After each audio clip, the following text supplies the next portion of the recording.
Family and fellow soldiers, I'm the Professor, and this is the Moment of Truth. You know, word around the courthouse is there might be a change coming to the Supreme Court. Clarence Thomas was not available when it came time to hear oral arguments at the Supreme Court yesterday. He was noticeably absent. Now, Clarence Thomas is the oldest member of the Supreme Court, and he's among the longest-serving members that have ever been on the court. And this has caused all sorts of speculation. Why would Uncle Thomas not actually be at the court? The online sphere has been in a flurry of speculation about this. Everything from maybe he did like Secretary of Defense Lloyd Austin and he wound up in the hospital for whatever reason, maybe cancer treatments or whatever, and the man just couldn't make it back, all the way to perhaps Clarence Thomas shuffled off this mortal coil and his people are simply trying to keep a lid on it as long as possible. Now, according to the Chief Justice of the Supreme Court, John Roberts, Clarence Thomas will be able to, quote-unquote, participate fully in the cases that the court's supposed to be hearing by using the written legal briefs and the transcripts of the arguments. Now, let's be clear here. Clarence Thomas, he ain't the sharpest tool in the shed. These Supreme Court justices happen to have a number of clerks, and they're the ones who actually do the real research. So there's no way in hell that Clarence Thomas is necessarily a crucial cog in the machine. However, for the white right, what he is politically reliable. So that's the reason why they're very concerned about him.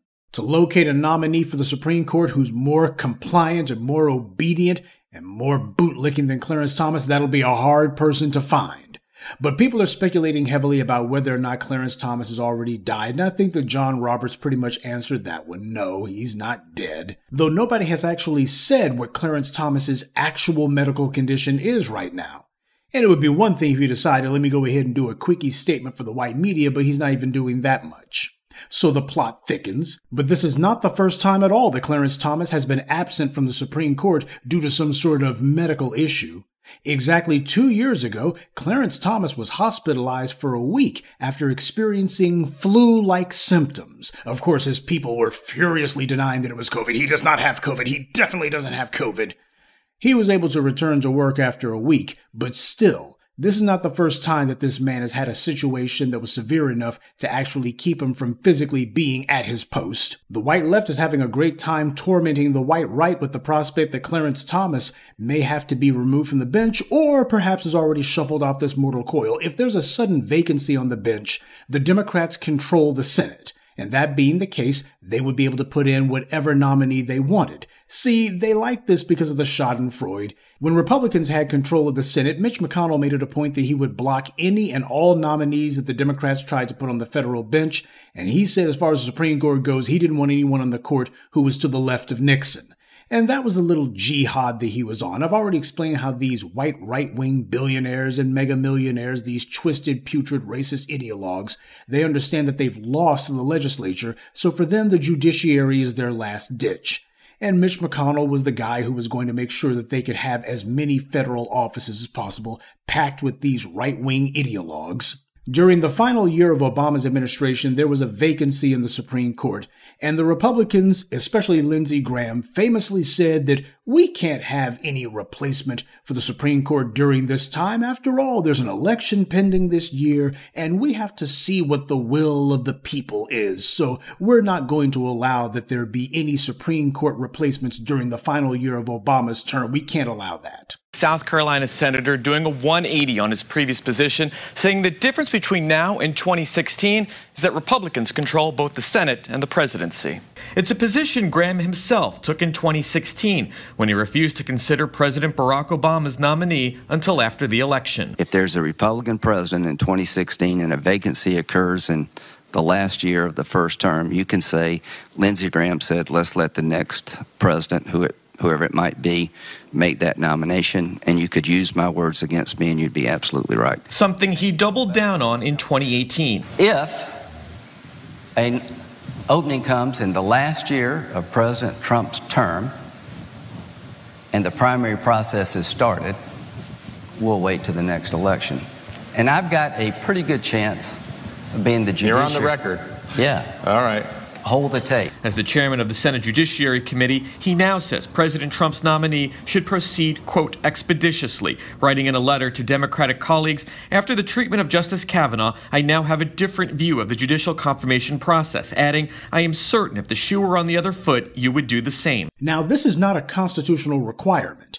There's nothing in the Constitution that says that if a vacancy comes up during the final year of a president's term, you can't replace them. No, this was just the Republicans saying this on their own, saying, well, this happens to be a matter of political philosophy and all the rest of it. Lindsey Graham famously said that the Democrats could hold him to that you don't replace a Supreme Court justice in the final year of a president's term, because exactly 4 years later, that was exactly the situation that Trump was faced with. Well, of course, you all know what actually happened after that. The Republicans said, hey, we got control of the Senate, we can ram this down the country's throat, and that's what we're doing. So that's what happened there. Democrats and the white left, of course, have not forgotten this at all, and that's the reason why you had so many of them deciding to torment the white right, telling them, hey, if Clarence Thomas, for whatever reason, is not able to serve out his term, well, that means Biden gets to choose his replacement, and Democrats have control of the Senate now, which means Republicans can't stop them from choosing the most out-of-control left-wing zealot that they could possibly put on the court. They're having a good time with it. But it remains to be seen whether or not they're going to be allowed to follow through, though it couldn't happen to a nicer person if this is ultimately the fate of Clarence Thomas, that the most ridiculously asinine would-be right-wing zealot winds up having to leave the bench in such a way as to guarantee that a Democrat is going to be allowed to choose his replacement. But then again, Clarence Thomas has actually been in this position before. You'll recall that back when Clarence Thomas first got on the bench, he was whining and complaining that as a Supreme Court justice, he wasn't making much money. Apparently, he thought he's supposed to be rich as a Supreme Court justice. And he was letting those Republicans know, unless some money starts getting dropped in my pockets, why, I may decide to resign from the Supreme Court, and I might do it during a Democrat's administration. Clarence Thomas actually did that. He was essentially holding the Republicans' influence in the Supreme Court hostage. And it was after he issued that threat that Harlan Crow and some of these other right-wing billionaire zealots swooped down from whatever trees they were perched in and decided to start giving Clarence Thomas all kinds of gifts. That's when the money started coming to him from these guys. They were basically taking up the slack that the Republicans couldn't do. They were not going to raise the pay for the Supreme Court justices, certainly not to the point that Clarence Thomas would have wanted. So you had these right-wing billionaires who said, we'll go ahead and pinch hit on this one. Of course, I'm sure that these men who had numerous cases before Clarence Thomas on the court, I'm sure that that had no impact whatsoever on how he ruled on those cases.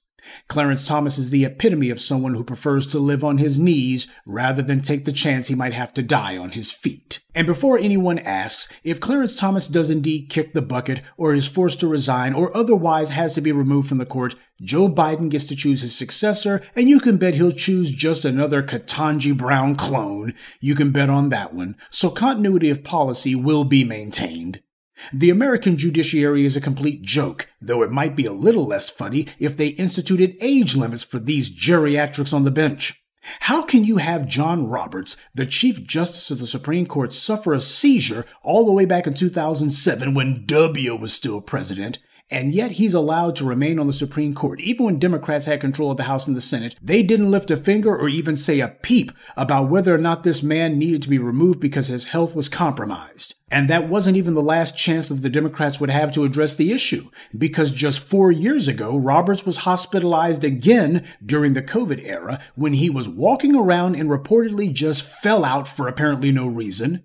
Now keep in mind, that was in 2020 when this happened. Joe Biden won the presidency, and thanks to black voters, he was handed both the House and the Senate on a silver platter, so he had the majority necessary to have John Roberts removed if he actually wanted to. At the very least, he could get it on the table. But that didn't happen at all. And John Roberts' people claim that it wasn't another seizure, but at this point, does it even matter? And who, of course, can forget Ruth Bader Ginsburg? The woman was dying of cancer, but she was so determined that she wasn't going to give up the only important thing she had had in her entire life, so she just decided to stay on the Supreme Court until she died, which, unfortunately for the Democrats, happened on Trump's watch, and that was what handed the Republicans the opportunity to install a right-wing supermajority on the bench. It is absolutely disastrous to have all of these old folk who are in control of so many positions of power, because they're not thinking about the future. How can they? At their age, last thing they're thinking is about 20 years from now. They know they ain't going to be around in 20 years. So they're thinking about what's going on right now today, whatever enriches them, and to hell with the future generations. But this goes for both Republicans and Democrats alike. Clarence Thomas doesn't belong in any position of authority, and I, of course, would get a nice chuckle out of seeing the white right ripping out their hair and otherwise screaming in anguish if Joe Biden gets the chance to replace him, though we have to be honest about the fact that whoever Biden puts in there is not going to be concerned about the interests of black people. Now, you have every other constituency. They get to weigh in and make it clear whoever you nominate, it better be somebody who thinks the right way on our issues. But when it comes to black folks, well, the only thing you're going to have is a black person who is representing everybody else's interests. So as far as I'm concerned, basically this goes no farther than Clarence Thomas and whether or not you like him or not, and whether or not the white right can be made to have to whinge in pain, if only for a little while. But no matter how circumstances develop with Clarence Thomas's condition, neither Biden nor anybody else in the U.S. government is going to be prioritizing black people's interests, which is why we have to be the ones who do it. We have no friends, and that includes these people who are right now getting their jollies by tormenting the white right with the prospect of Clarence Thomas being replaced on Democrats' watch. If that Democrat is not actually trying to put someone on the bench who's going to be promoting black people's interests, then as far as I'm concerned, anyone they choose would be out of order. Good day, and be one. I'd like to take a moment to mention some of our contributors. Stay Positive, Jermaine Watson, Asfayo Dingaswayo, O&ME Family Tree, and Craig Simmons. Salute to them and thank you to everyone for listening, liking, and sharing this message. Black empowerment only exists because of you.